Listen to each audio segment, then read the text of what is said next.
Good evening guys. बात कर लेते हैं अडानी ग्रुप की। बाकी कुछ क्वेश्चन आ रहे हैं तो उनको भी डिस्कस कर लेंगे। उससे पहले अगर चैनल पर नया है तो चैनल को सब्सक्राइब कर लेना। टेलीग्राम चैनल अभी तक ज्वाइन नहीं किया है तो ज्वाइन कर सकते हैं, बिल्कुल फ्री ऑफ कॉस्ट है। लिंक आपको डिस्क्रिप्शन में मिल जाएगी, पिन कमेंट में मिल जाएगी। इसके अलावा I am not civil adviser. जो भी मेरी वीडियो आती है सब आती है एजुकेशन पर्पज के लिए।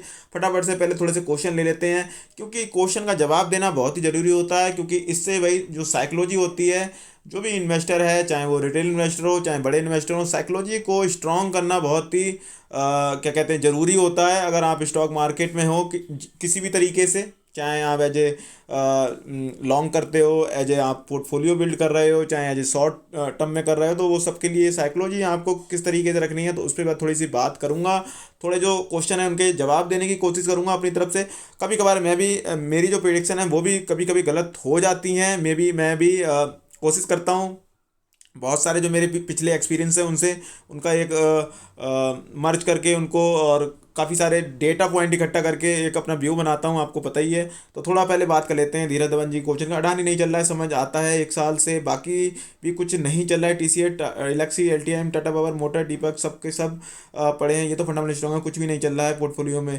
अगेन आपकी बात बिल्कुल सही है। और अडानी चल रहे थे, अडानी ऐसा नहीं था चल नहीं रहे थे। और लेकिन आपको पता है, मैंने पहले भी कई बार वीडियो में बताया है कि अडानी में एलिगेशन लगते हैं, लेकिन वो एलिगेशन मतलब जो अब की बार लगे हैं तो उन एलिगेशन की वजह से बहुत ज़्यादा गिरावट हुई है। पहले कई बार एलिगेशन लगे लेकिन गिरावट होती थी, उसके बाद फिर से स्टॉक में तेज़ी आ जाती थी।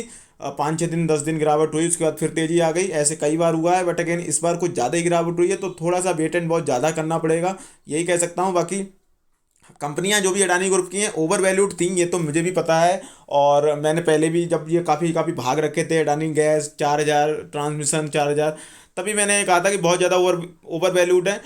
अगेन अब थोड़ा सा इनके बारे में थोड़ा सा सोचना ये पड़ रहा है कि भाई अगेन ऐसा नहीं है कि बिल्कुल ही अब ये ख़त्म हो जाएंगी, ख़त्म तो नहीं होने से रही, बट अगेन थोड़ा सा एक जो व्यू है मेरा ओवरऑल वो बताऊंगा। क्या कर सकते हैं क्या नहीं कर सकते हैं।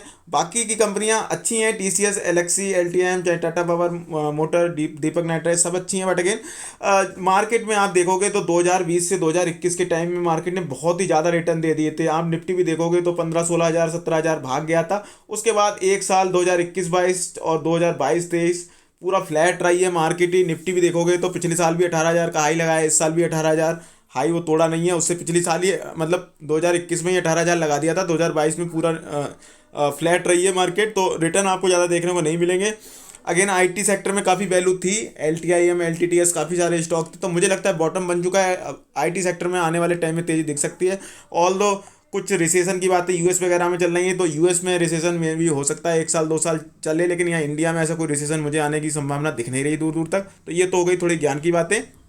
ज्ञान की बातों में यही है कि आप अपनी जो साइकोलॉजी है उसको किस तरीके से ट्रेन करते हो। मतलब अगर आप अडानी ग्रुप में जा रहे हो तो आपको पहले से इस साइकोलॉजी के साथ जाना है उस स्टॉक में कि कभी भी एलिगेशन लगेंगे तो मैं घबराऊंगा नहीं, अगर लॉन्ग टर्म के लिए जा रहा हूँ। और अगर मैंने लिया है अडानी ग्रुप में, मैं गया हूँ और शॉर्ट टर्म में मुझे प्रॉफिट हो जाता है, तब मैं अपना प्रॉफिट बुक कर लूँ या भाई पार्सली प्रॉफिट बुक करता रहा हूँ। तो उस तरीके से करोगे तो भाई उस तरीके से कर सकते हो। तो जिस तरीके से आपको अपना करना है उस तरीके की साइकोलॉजी से जाना है। ऐसा नहीं कि अभी जब 4-4 हज़ार 5-5 हज़ार के थे तब तो मैं खुश था, अब अचानक से एकदम से एलिगेशन लग गए, अब यार ये कैसे हो गया यार, अब मैंने यार उसमें प्रॉफिट बुक नहीं किया, कर लेता तो ठीक रहता। तो ये चीज़ें तो भाई चलती रहेंगी, इसलिए अपने जो भी मोटो है, जो भी आपके हैं, वो अपने उनको फिक्स रखो। ऐसा नहीं कि बार बार बदल रहे हो 2 दिन बाद फिर ऐसा, तो ये कुछ नहीं है, ठीक है। मैं काफ़ी बार बता चुका हूँ, बहुत पहले बताया था। इस भाई का पक्का अडानी में लॉस में होल्डिंग है। देखो मेरी जो जो भी होल्डिंग्स हैं आपको पता है, मैं ब्लू चिप स्टॉक ज़्यादा रखना पसंद करता हूँ। हाँ, अगर अडानी में भी वैल्यू आती है तो उन्हें भी ज़रूर ग्रैब करता हूँ। और अभी जो वैल्यू आ रही है तो हो सकता है मे भी मैं यहाँ पे ग्रैब करूँ भी, वही अपनी डिप्स वाली स्ट्रेटजी से। मुझे तो भाई देखो, मैं जब 4 हज़ार का था तब तो मैं ऐसा तो नहीं कि 4 हज़ार की टाइम पे खरीदूंगा, लेकिन हाँ जब वैल्यू दिखती है तो ज़रूर मे भी मैं मतलब अगर मुझे कोई स्टॉक पसंद है और जब उसमें वैल्यू आती है तो मैं डरता नहीं हूँ उस स्टॉक में, फिर वहाँ पर मैं ज़रूर एज ए डिप वाली स्ट्रेटजी से उसको एक्यूमुलेट करना पसंद करता हूँ। और वट एवर लोग क्या कहते हैं मुझे इससे ज़्यादा फ़र्क नहीं पड़ता। मेरे जो व्यू होते हैं, जो मैं करता हूँ, वो मैं आपके साथ शेयर करता हूँ। I have 70 shares of Adani enterprise 23%, please recommend me what I can do now. आप कुछ नहीं, आप बिल्कुल होल्ड करके रख सकते हो। मतलब इतनी घबराने की क्या ज़रूरत है। थोड़ा सा वेट एंड वॉच कर लो 1-2 महीने, थोड़ी सी ये सब शांति आ जाएगी, उसके बाद में भी मुझे लगता है मुझे लगता है कि ये स्टॉक आपको फिर से भागते दिखेंगे। अब हो सकता है मैं गलत हूँ, गलत मैं हो सकता हूँ, लेकिन ये नहीं कि मतलब मैं गलत नहीं हो सकता, लेकिन मुझे जो लगता है, जो मेरा व्यू है वो मैंने बता दिया है। आने वाले टाइम में 6 से 12 महीने के टाइम देखोगे, तब आप कहोगे कि हाँ उस समय ट्रेडिंग मूल ठीक कह रहा था। मे भी हो सकता है मैं रॉन्ग हूँ, मैं चाहता हूँ कि मैं रॉन्ग हूँ, लेकिन क्या पता मैं रॉन्ग ना हूँ। जो भी है वटेवर, ठीक है। चलो अब इन बातों में कुछ रखा नहीं, मैं थोड़ी सी बात कर लेता हूँ। खबर क्या है? खबर ये आ रखी है कि ये भाई ये जो LIC ने इन्वेस्टमेंट किया था, तो अब अडानी स्टॉक इतने गिर गए हैं, तो जो इन्वेस्टमेंट था अब उसकी वैल्यू, जितना इन्वेस्टमेंट किया अडानी ने, जैसे अडानी ग्रुप में LIC ने मान लो 1 रुपया इन्वेस्ट किया, जो उसका 2 रुपये हो गए थे जब भाई कंपनियां भाग रही थी। अभी वो थोड़ा सा 1 रुपये से कम हो गया है। अब इससे थोड़ी सी देखेंगे इसमें क्या सीन है, तो भाई हाँ देख लेते हैं, इसमें दे रखी है वैल्यू, ठीक है। तो 62,550 करोड़ के आसपास जो इन्वेस्टमेंट हो गया था, जो उनका मतलब 30,221 करोड़ इनने इन्वेस्टमेंट किया LIC वालों ने पूरे अडानी ग्रुप में, अलग अलग कंपनियों में, जो इतना हो गया था भाई, ठीक है। 62,550 करोड़ रुपए के आसपास, मतलब जब कंपनी अच्छी ठीक ठाक चल रही थी एलिगेशन से पहले। अभी के लिए अगर वो इन्वेस्टमेंट देखोगे तो 30,000 करोड़ हो गया है, यानी कि मतलब जितने पैसे लगाए उससे कम हो गया है, ठीक है। तो ये खबर है। और अब इससे थोड़ी सी लर्निंग ये ले सकते हैं। अब LIC भाई इतनी बड़ी कंपनी है, उससे कोई फ़र्क नहीं पड़ रहा है कि भाई उसका इन्वेस्टमेंट इतना हो गया, लेकिन छोटे छोटे रिटेल इन्वेस्टर क्या भाई, इंडिया में इसलिए जो रिटेल इन्वेस्टर हैं उनकी साइकोलॉजी बहुत ही ज़्यादा वीक है। अगर कोई छोटी सी भी खबर आती है बहुत जल्दी पैनिक में आ जाते हैं, बहुत जल्दी सेलिंग करना चालू कर देते हैं, और उसी वजह से ये सब कुछ देखने को मिल रहा है। बाकी नहीं तो इतना कोई ज़्यादा एलिगेशन में क्या था, मतलब ऐसे तो लगते रहते हैं। आप फॉरेन में जाइए, देखिए कितने किसी पे, हर किसी पे एलिगेशन लग रहे हैं। चाहे वो टेस्ला का CEO एलन मस्क को वहाँ पे उन पे लगे थे, मतलब ऐसे तो हर जगह लगते रहते हैं। तो जब तक एलिगेशन पूरी तरीके से, या तो भाई मतलब सिद्ध वो हो जाए कोर्ट वगैरह में, भाई हाँ भाई पता चल गया, तब तो भाई माने भी। लेकिन यहाँ पर पहले से ही पॉलिटिक्स और बहुत सारी चीज़ें होती हैं साथ में, तो मे भी मुझे इन बातों में जाऊँगा नहीं पॉलिटिक्स में। व्यू बता देता हूँ मैं। व्यू यही है कि भाई जब LIC वालों को डर नहीं लग रहा है, बैंक ऑफ बड़ौदा लोन देने के लिए तैयार है, तो भाई इतना डरने की जरूरत नहीं है। अब आपने जब इन्वेस्ट किया ही है, आपको जब आपने इन्वेस्ट किया तो आपको पता है कि हाई रिस्क की स्टॉक है, ये तो आपको पता ही था, तभी आपने किया, तो आप होल्ड करके भी रख लो।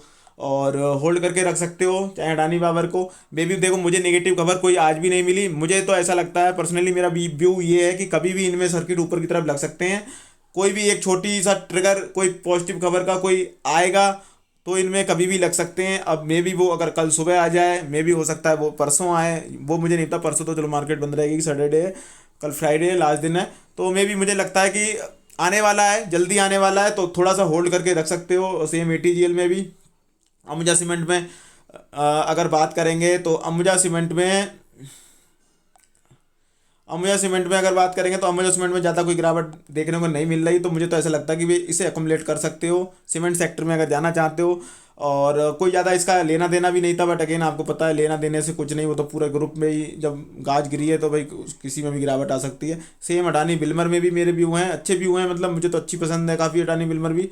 ACC तो इतना पसंद नहीं है। एंटरप्राइजेज भी ठीक ठाक वैल्यू पे आ गया है, तो अगेन मुझे तो ठीक दिख रहा है। अडानी ग्रीन में भी मुझे लगता है कि कभी भी ऊपर की तरफ देखने को मिल सकता है। सेम अडानी पोर्ट में गिरावट इतनी हुई नहीं है, मतलब जितनी क्या, मतलब उसमें भागा ही नहीं था, 500 600 700 इतना ही तो था ही वो, तो उसमें क्या गिरावट आई, तो इतनी ज़्यादा गिरावट आई नहीं, बस 1 2 बार आई, फिर उसके बाद रिकवरी दिखा दी, फिर वहीं घूम रहा है। तो मे भी इसमें कंसोलिडेशन दिख सकता है। तो ओवरऑल मैंने व्यू बता दिए हैं, यही है कि होल्ड करके रख सकते हो आपके पास पहले से हैं। और अगर बिल्कुल आप रिस्क की हो, बहुत ही रिस्की ट्रेडर हो, और रिस्क से रिस्क है आपको, हाई रिटर्न हाई रिस्क वाला काम करना चाहते हो, तो फिर डिप्स वाली स्ट्रेटजी, जो भी आपका मनपसंद स्टॉक हो इनमें से, वहाँ पे जा सकते हो डिप्स वाली स्ट्रेटजी से। एक साथ कहीं पे भी कुछ करना नहीं, ये मैं बता सकता हूँ आपको, क्योंकि बॉटम किसी को नहीं पता है ना टॉप किसी को पता होता है। तो ये ओवरऑल मैंने अपने व्यू बता दी। इन द एंड मर्जी आपकी, पैसा आपका, फाइनेंशियल एडवाइजर पूछ सकते हो, अपना व्यू बना सकते हो। सुननी सबकी करनी, अपनी चैनल में, नए चैनल को सब्सक्राइब कर लेना, वीडियो को शेयर कर देना। जय हिंद दोस्तों।